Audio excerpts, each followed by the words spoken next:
Details of the intrigues that led to the arrest of Nandi Hills MP Alfred Keter and 2 other people on Friday have unfolded even as the vocal legislator remained in police custody Saturday.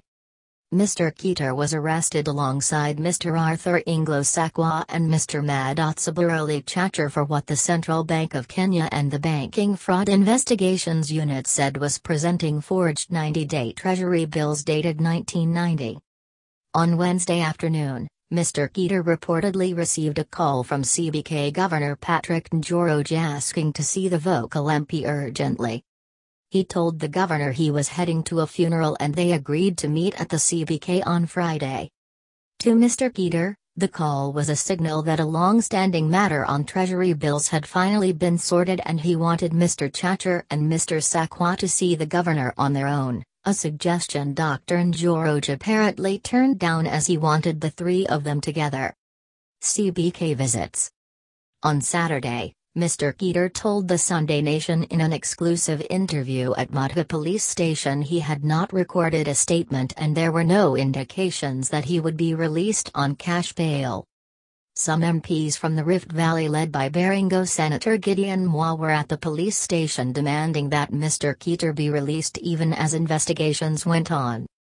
Trangani MP Joshua Kutani held a press conference at the police station and warned against intimidation of leaders using the police. Good roads, electricity connection, and water in every home will not earn you a name. It is the respect of the rule of law that will earn you a legacy. Rift Valley is watching and I want to tell, Mr. President, stop this. Stop intimidating leaders, Mr. Kutani said. Mr. Keter said he had gone to the governor's office on several previous visits but, on the fateful day, he noticed the sitting arrangement had been changed. The MP and the 2 men accompanying him were given seats at a corner in the office and not near the governor as was the usual arrangement. Meshimiwa, you will be sorted. Let the Secretariat look at it, Mr. Keter recalls Dr Njoroge telling them as he stepped out, leaving them in the room. Investigations. The 3 were then asked to sign a document detailing their interactions with the CBK, and this, too, Mr. Keter says, caught him by surprise. He claims he agreed to sign as a witness and was not expecting any money, something investigators will be establishing as they prepare a case against the 3. Minutes later, plainclothes police officers from the Banking Fraud Investigations Unit walked in with handcuffs and whisked them away in front of rolling TV cameras. At Madat police station where the Sunday Nation met him, the controversial Nandi Hills MP briefed his lawyer Kimutai Bosk on his case. Wearing the same shirt and pair of trousers he had on Friday, the vocal MP looked jovial, and had, in the midday interview, removed his coat and replaced it with a brown sweater. In the interview, Mr. Keter claimed he had met Dr. Njoroge several times since November 2017 to seek payments for the T-bills that he says had gone unpaid even after back-and-forth communication between Mr. Sakwa, Mr. Chatur and their lawyers. Desai Industries. In a series of correspondence seen by the Sunday Nation, the Sh633m demanded by Desai Industries under Messrs Sakwa and Mr. Chatur was from T-bills 1138, Sh286m, and 1148, Sh347m. While the 2 maintain they had not been paid, the Sh633m bought on July 7, 1990 after a February 5, 1990 application to trade in T-bills was approved. The CBK said that the bills had been cashed in, hence the involvement of Mr. Keter with the hope the 2 individuals could get their payment faster. The above have not been cashed due to turbulence in commercial banking industry then, and unavailability of our chief executive who was out of Kenya, Mr. Chatur and Mr. Sakwa, who sign off as executive director and director of Desai Industries Limited, respectively, said in a letter to the CBK dated July 4, 2017. The letter was promptly replied to by the CBK on July 10 and signed by a Mr. Jeremiah Tomo and Mr. John Joy who sign off as authorized signatory. Kindly be advised that after checking our records, We ascertain that the Treasury bills were indeed redeemed and proceeds therefrom paid in full, the CBK said in a letter. In view of this, kindly be advised that the Central Bank of Kenya is not holding any funds for Desai Industries, K. Ltd. payment.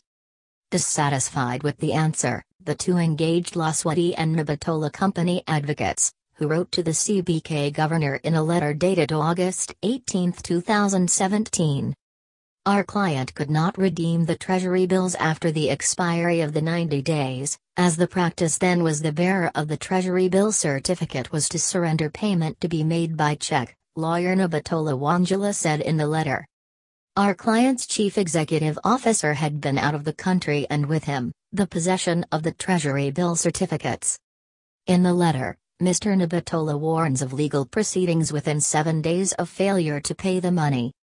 Our client firmly states that they have never received any payment, whether the principal amount nor the interest thereof, neither did they surrender its original Treasury bill certificates for purposes of payment, the lawyer states in the letter copied to Treasury Cabinet Secretary Henry Rottish. Certificates. The Goldenberg scandal of the early 1990s featured cases where unscrupulous individuals and well-connected banks redeemed volumes of the certificates issued for foreign exchange. It would later be discovered that 18 sacks of these certificates had been stolen from the central bank. It was not known where the stolen certificates, which were suspected to have been recycled several times, went.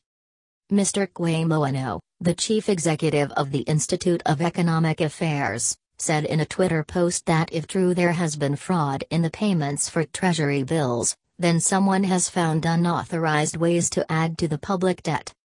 Given this background, Kenya will propose for Parliament to demand a forensic and management audit of the debt register, Mr. Oano said. He also challenged the central bank to assure Kenyans that its register of government paper is secure. Keter's entry. In reply to Desai Industries' August 18 letter, the CBK, in an August 22 letter signed by K. Kayabuga, the Director of Legal Services, the bank regulator refers to its July 10 letter saying payment had been made. A day later, Mr. Nabatola wrote back to the CBK stating that they had not been paid and made one more request. To be specific, our client needs records to show the year, date, month, the bank account name, bank account number, and the amount allegedly paid for our kind attention, Mr. Nabatola, the lawyer, said in the letter. After seeing that they had hit the wall, Mr. Keter explained, the two approached him for intervention. As a Kenyan MP, under Article 95(2), I am elected to deliberate on and resolve issues of concern to the people, not of my constituency alone, but any Kenyan. And these people are Kenyan. I just wanted to help, he said. Treasury bills used to be issued in the form of paper, like share certificates, but the physical form was abandoned in 1997 through a process called demobilization. It was however possible to come across bills that had not been demobilized and redeem them from the central bank.